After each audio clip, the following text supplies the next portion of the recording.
These are Ruminations from Among the Bards. I am poet and novelist Christopher Lewis, and today let's take a look into the oldest writings that we have, the ancient Near East epic of Gilgamesh. I didn't want to begin these ruminations with Gilgamesh because I wanted something to compare it to. So we began with the mythological origins of the Mahabharata and the Popol Vuh. And we began the argument that oral lore stretches back far in time, far before the advent of writing. But the fact remains that there's nothing else in writing remotely as old as Gilgamesh. It is simply the oldest writing that we have discovered anywhere in the world.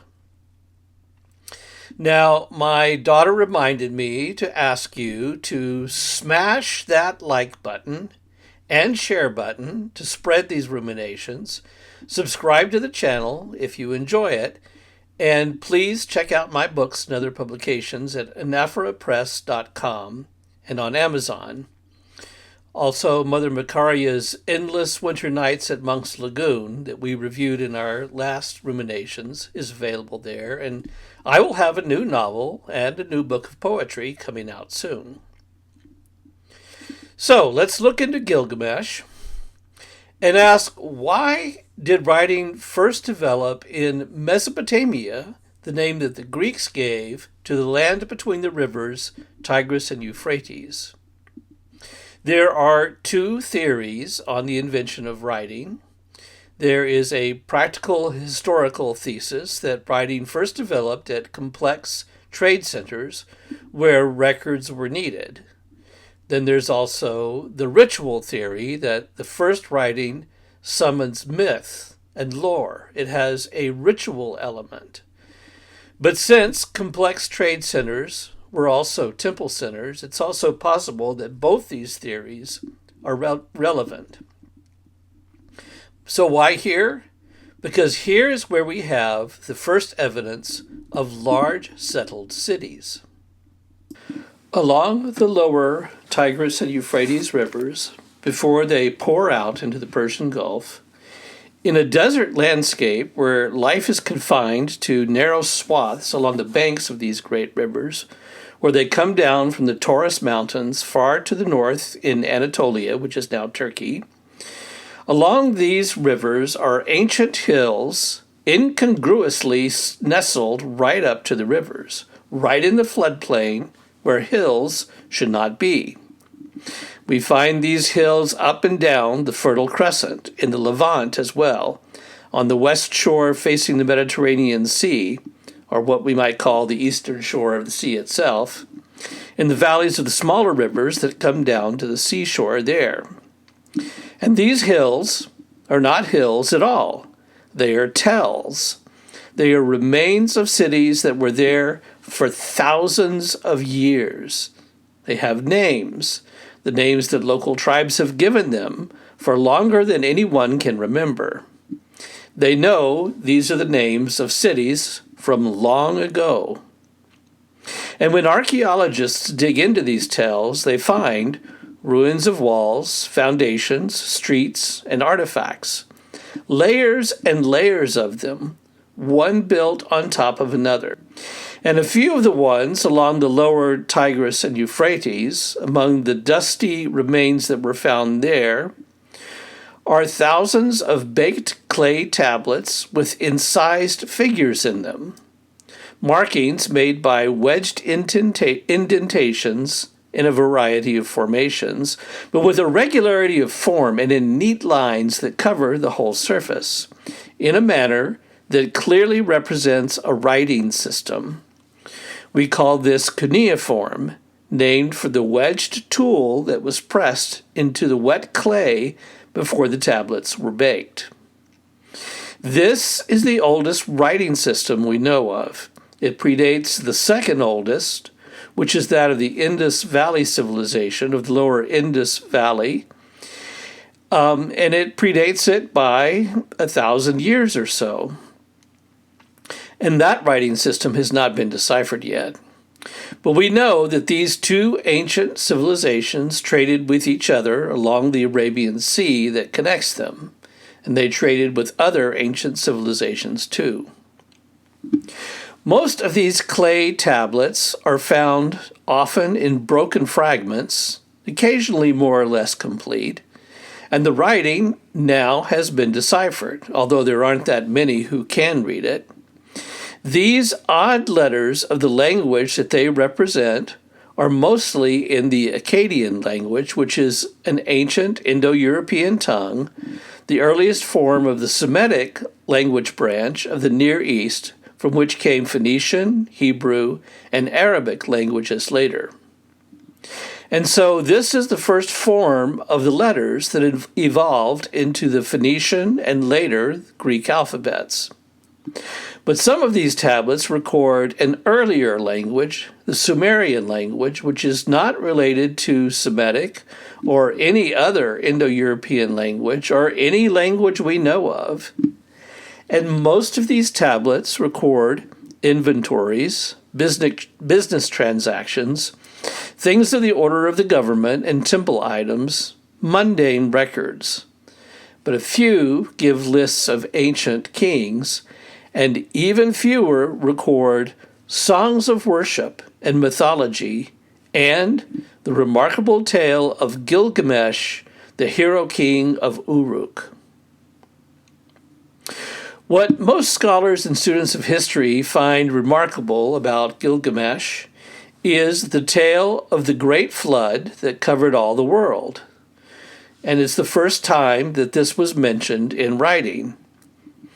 And this surprises them, as though this is what matters, that the story was written first in Mesopotamia, long before the biblical account was written, and therefore the Babylonian tales are the source of the mythology of the Old Testament. And I would contest this view because it seems to me all that this proves is a shared ancestry, not only of tales, but also of the poetic structure that we know from the Psalms. But anyway, let's take a quick overview of the Near Eastern culture. Mesopotamian history is where history begins, and here we mean by history the written record. This is also where civilization begins. The first large, complex cities are here. Now, both of these assumptions have been somewhat challenged now because we know that oral history is very, very old, and we are finding out more about it. And we are also finding out complex societies existed in large villages with advanced culture for thousands of years before the first big cities were built. So, in a sense, these big cities were just an expansion of what had already existed for a long time. But Sumer is the earliest large civilization that we know of. It began to appear during what we call the Copper Age, and that is the time of the first mining and smithing of metal. And copper was the first metal to be formed before bronze. The old cities that have been discovered in Mesopotamia are those like Eridu, which was 5,500 before Christ, and myths say that this was the first city.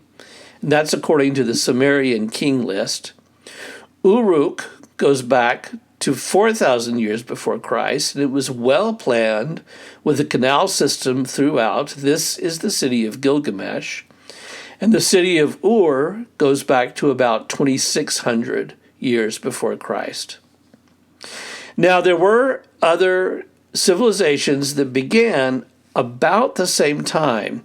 In the Zagros Mountains, just east of Mesopotamia, we have the Elamites, and this is a very important source of Persian culture. So that began about 3,200 years before Christ. The Indus Valley civilization began about 3,300 years before Christ. Egypt developed into a large civilization 3,200 years before Christ. And the Minoans about 3,100 years before Christ.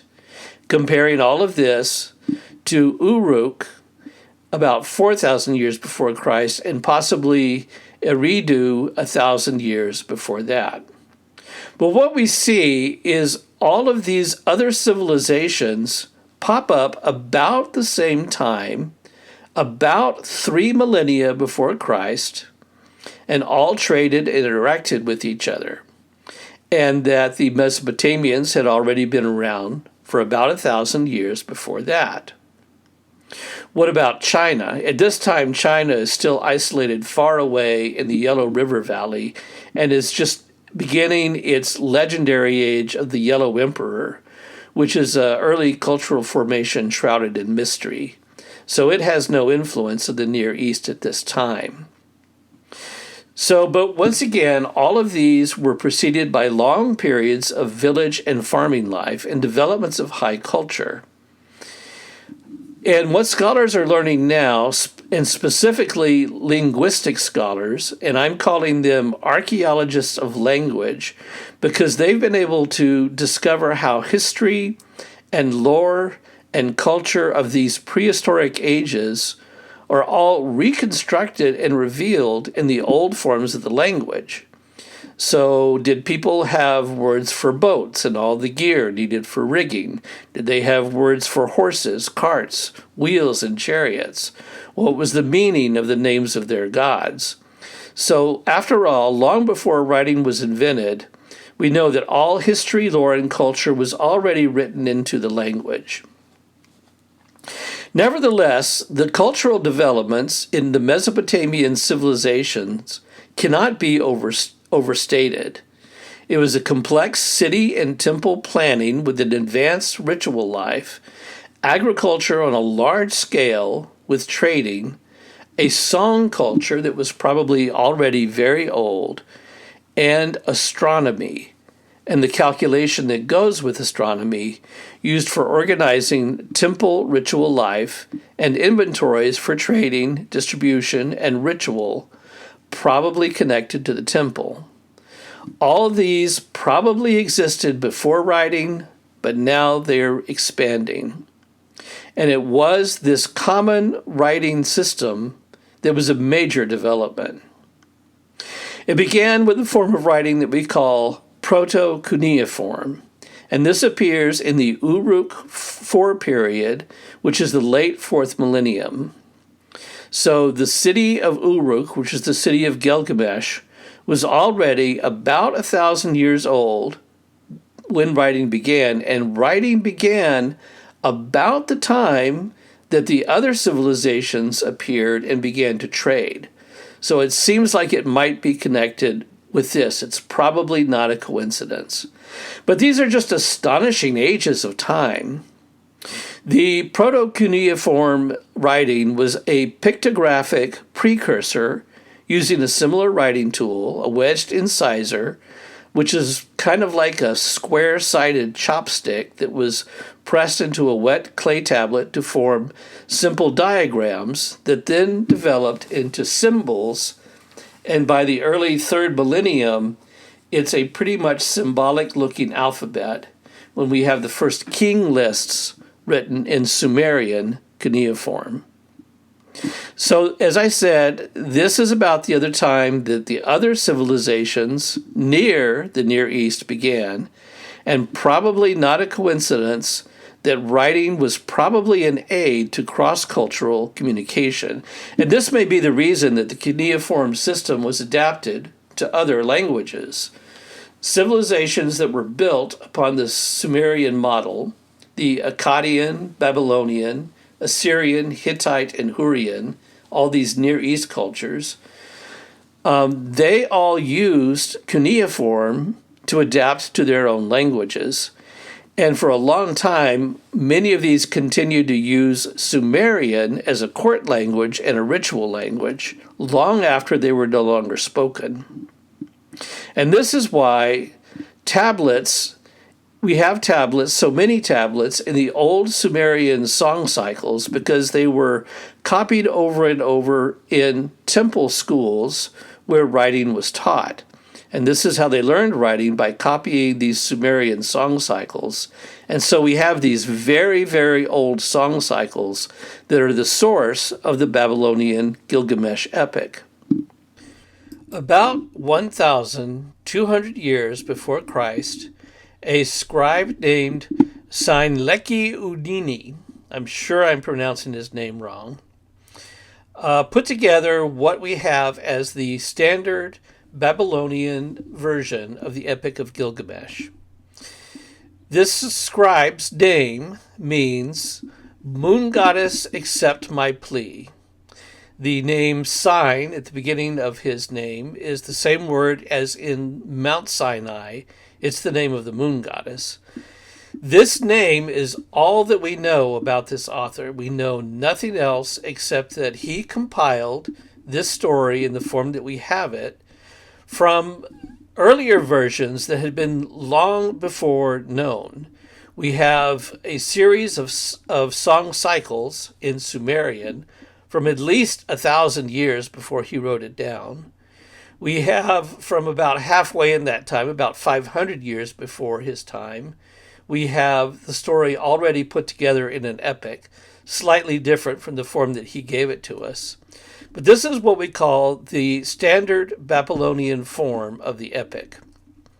The songs from Sumeria, long before, sometimes give a better explanation of what's going on in the epic than is in the epic, but you get the impression that these songs were already so well known that he probably didn't have to explain what was going on, but we probably will have to do that in a commentary. So I'm going to give just a brief summary of the story, and I want to show you the books that I'm using. So this is the main book that I'm using. This is the Epic of Gilgamesh. This is Andrew George's translation, and he does a very good job of putting it together in a readable form with lots of notes, very illuminating. About the same time came out the Norton anthology of the Epic of Gilgamesh. Norton anthologies are rarely disappointing. They give very good commentary. The form of the poem itself is a little clearer, I think, in Andrew George's rendition. Both of them will show you large pictures of the text that we don't have, that are missing from the clay tablets, with what they think they probably said filled in from other versions and sometimes with speculation. If you want to just read the story, this is a good translation. It's really not a translation. It's a composition. This is David Ferry. He's a well-known translator of ancient literature. He's not really translating this because he reads Greek and Latin, but he doesn't read Sumerian or Babylonian. But he put together just the story in a series of couplets, and it's very, very readable. It's a good introduction.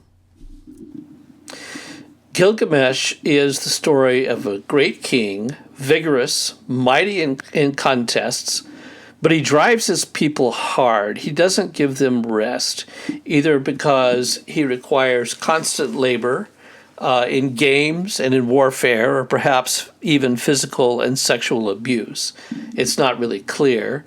And the people complain to the gods who made him without equal among men to make an equal for him to pit himself against, and so leave them alone to a degree. And the goddess Aruru, the sister of Anu, the sky god, who fashioned humanity in the beginning, made another one, fresh from her hands, not brought up in civilized life, and he's a wild man, like one of the animals. His name is Enkidu, and he runs with the gazelles. But he interferes with some hunters who make a plan to get him away from the animals that he's guarding. And so they come up with the idea to bring a prostitute out to where he runs. And this works. He sees her, and nature does the rest, as they say. And after he has touched the woman and been with her for a full week, he turns to go back to the animals, but they run away from him. They no longer accept him as one of them. And so he goes with her to the city. And on the way to the city, he meets some shepherds, and they teach him how to eat bread and drink ale which he's never done before, and he guards the flocks for them, and so he's gradually becoming civilized. Meanwhile, Gilgamesh has several dreams that he doesn't understand. He goes to his mother, the goddess Ninsun. She's the cow goddess, and she interprets them for him and tells him that he will have a companion soon and a friend like no other that he ever had. And she is presented constantly as a wise mother of good counsel. When Enkidu arrives in the city, this civilization of wonders that he's been promised, he's shocked by what he sees, because he sees a bridal feast, but Gilgamesh, the king, is exercising his right as king by visiting the bridal bed before the groom. And here it's clear that Gilgamesh is acting badly, even though this may be a custom. It's even clear to Enkidu that he's acting badly, that he's abusing his subjects physically and sexually. And even though this is the sort of right that he has as a king in the culture, Enkidu sees it clearly as an abuse, and he steps in and he interferes. And so they wrestle and they fight, and neither can get the upper hand in this great wrestling match.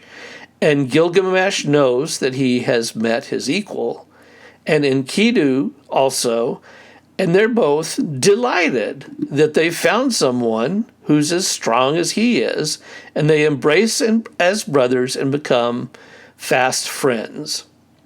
Now, Gilgamesh proposes that they go fight Humbaba, the monster, the guardian of the sacred cedar forest.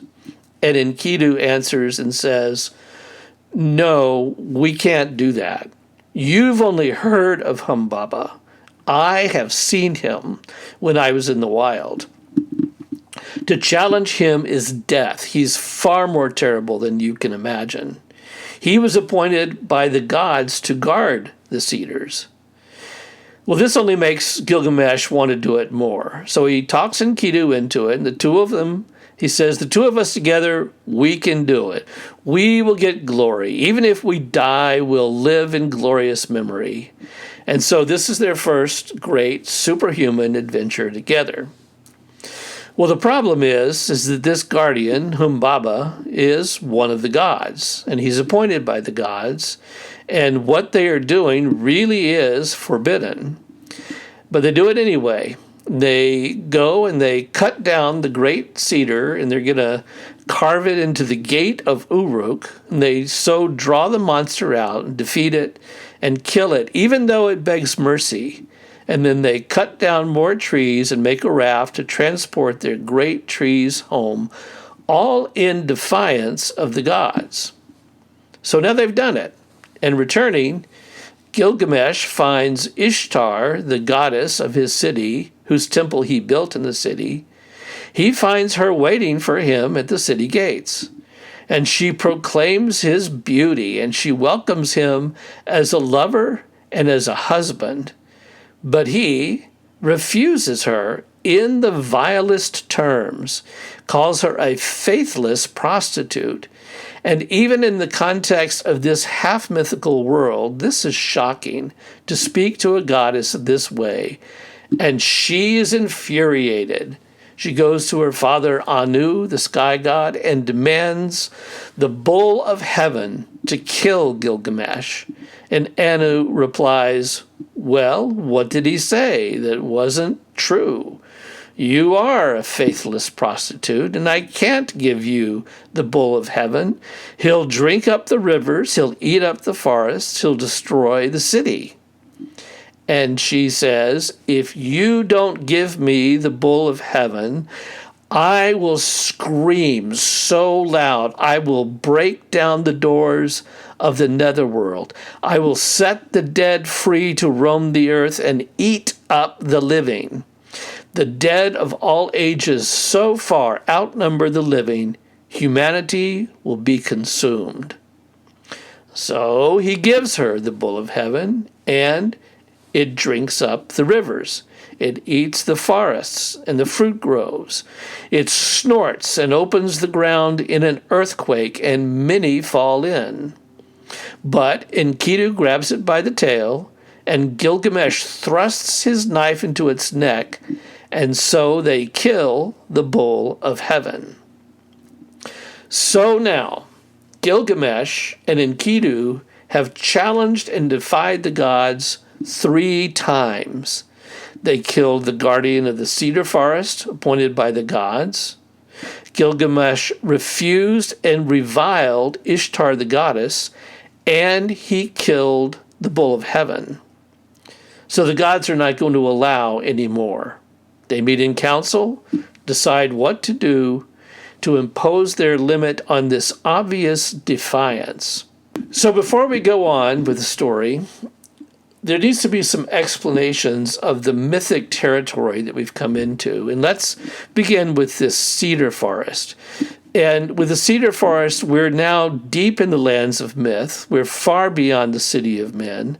And this seems to be a paradise guarded by one of the gods. It's a clear description of Mount Lebanon and the cedars of Lebanon, so renowned in the Bible, to the west of Mesopotamia. But in the earlier poems and in the earlier mythology, it was originally far to the east. And it was like a paradise guarded by the archangel.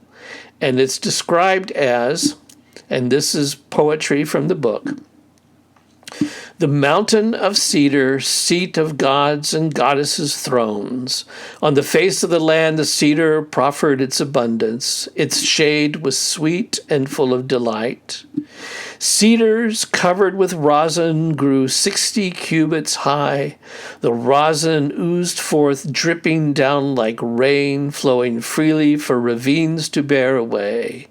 Through all the forest a bird began to sing. Hen birds gave answer. A constant din was the noise.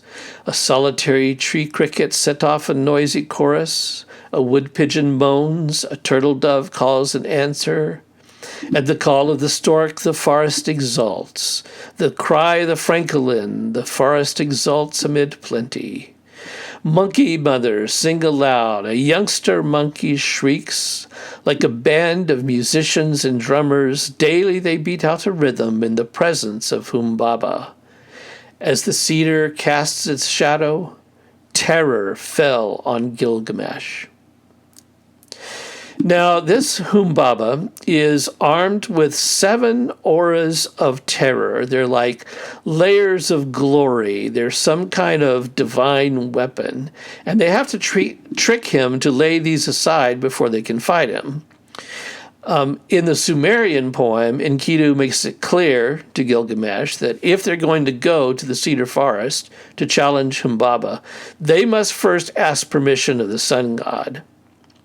So, but part of the puzzle of the guardian of the cedar forest is that Humbaba is what Enkidu was. Enkidu was a guard of the animals. He kept them from the hunters. However, the gods do allow hunting, but they do not allow men into the cedar forest. To cut the great cedars is forbidden. So it really does look like a memory of paradise and its guardian. Now, this episode next of denouncing the goddess of his city seems really out of place, because she is the goddess of his city, of Gilgamesh's city. It is his job to build a shrine for her and to serve her. She is central to the ritual life of the city. Near East mythology states that humans exist to serve the gods. They build cities for the sake of the gods and their temples on earth. They work the fields for the gods. They build walls and a house for the gods so the god doesn't have to. Then the king ritually marries the goddess for the sake of her blessing on the people. And in this culture, a temple prostitute did perform this function for the goddess. And this is just what Ishtar asks Gilgamesh for. And he is such a good king and hero, and he's half god anyway, she actually desires him. Why would he refuse, and why with such vile reproach? Well, this is all better explained through the background of the Sumerian song cycles from long ago. In the Sumerian song, which is just about this episode, the episode of the Bull of Heaven, Gilgamesh's mother advises him to make ready himself for the presentation to his goddess. He goes and washes himself in the river. He gathers reeds for her. He prepares himself, and the goddess meets him, and she desires him. But what she says in the old song cycle is this: "My wild bull, you shall be my man. I shall not let you go. You shall no longer pass judgment in my temple. I shall not let you go." So she is saying that he should no longer rule or work for her, but just to be her plaything and her husband. And his mother, the goddess Ninsun, advises, "Don't let her do this to you. Her gifts must not enter your chamber. You must not let her cover a warrior's might with her cloak." And so he replies to her, to the goddess Ishtar, "Do not hinder me. Let me catch wild bulls for you. Let me bring you sheep and treasures. Let me do all these things that I'm appointed as king to do for your sake." But she wants him to abandon his kingly duties and just become hers. And his mother says, "No, this will emasculate you." And so Ishtar throws her tantrum and screams so loud that Anu gives up the Bull of Heaven. And this is the constellation Taurus and the bull god, the storm god, the earthquake god, but he defeats it.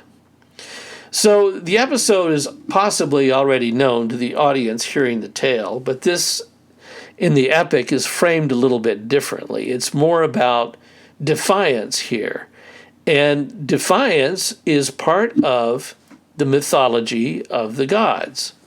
This is part of Near Eastern mythology. The god overthrows his father and becomes the new god.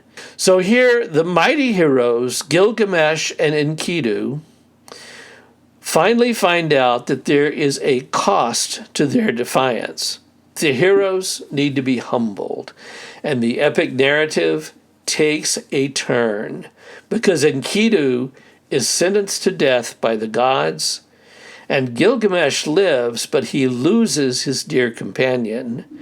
And when Enkidu falls ill and is faced by death and knows that he will die, he is horrified of death. He wishes he had been left alone in the wild. He wishes he had never cut down the cedar and brought it to the gate of the city. He expresses his horror of death over many, many lines of text. Suddenly, death is no longer merely an obstacle to glory. It's no longer just an obstacle to be overcome in defiance in order to win everlasting fame. Suddenly, it's something different. It's inevitable. It's final. And for Gilgamesh, it is likewise terrible. It's more terrible than Humbaba, more terrible than the Bull of Heaven, more terrible than the goddess's wrath. And Gilgamesh cannot climb past his grief or his horror. They eat away at him, and they goad him to go on one last journey to see if it's possible to overcome death itself. But he does not set out like before, like a braggart with a hero's heart. Rather, he's compelled by grief and horror. He's overcome by the shock of the inevitability of death because now he realizes he will die too, overcome at last by mortal weakness. A worm will fall out of his nose too, just as he saw a worm fall out of the nose of Enkidu. He will go down to the underworld where there is no returning. And Gilgamesh loses possession of himself, and he goes wandering with this question: can death be defeated? He leaves his place in the city and goes wandering. He abandons his kingly duties, Dressing in rags, he regresses to what Enkidu was, a wild man, because he knows there is one man who escaped mortality. This was an ancient king, his own ancestor, and his name Utanapishtim, and that means he has found life. He was the one who survived the great flood by building a boat, as he was counseled by the gods, and preserving the creatures on his boat. And after, he was taken away beyond the end of the world and given life among the gods without death. So Gilgamesh goes to the end of the world. He goes to the mountain of sunrise, to the tunnel through the underworld that the sun passes through by night. He comes out on a shore where trees grow precious jewels, and there is an alewife in a mythic tavern who tells him, "What's wrong with you? Why are you dressed like a madman, asking questions like a madman? It's not the lot of a man, even a king, to think beyond the limits of men. You should enjoy what you have, your home, your wife, your children, your kingdom and duties to your people. Not ruin your life with questions beyond mortality." Anyway, Utnapishtim is not here.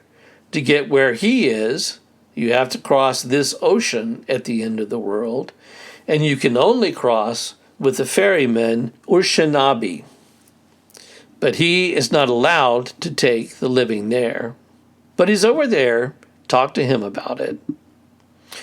Well, Gilgamesh talks the ferryman into a ride, and he goes to visit Utanapishtim, who informs him he's out of luck. Only once was any man given immortality, and he was the only one who survived the flood. He can't bestow it, and the gods will never bestow immortality on another one again. To be the one chosen to survive the flood, the one chosen to inherit immortality, it is not for Gilgamesh to decide or to achieve. A man simply cannot evade death any more than he can evade sleep. Well, Gilgamesh takes up this challenge. I can evade sleep. So Utnapishtim asks him, can you prove it? Can you stay awake 6 days, 7 nights? But he's exhausted after his journey and immediately falls asleep. A full 6 days and 7 nights he sleeps. But when he awakes, he's told, there is a plant that can restore youth for a while. You have to dive down into the ocean to get it. Well, the great hero Gilgamesh does this. He brings back the plant. But while taking a bath before returning to the city, a snake comes and steals it. Then when the snake takes it, it sheds its old skin and slithers away in a new skin. So Gilgamesh cannot hold onto the plant that he found, just as he cannot evade sleep, cannot evade death, and now Gilgamesh knows this. And this becomes the limit of his wisdom. He must reconcile himself to the limit of mortality.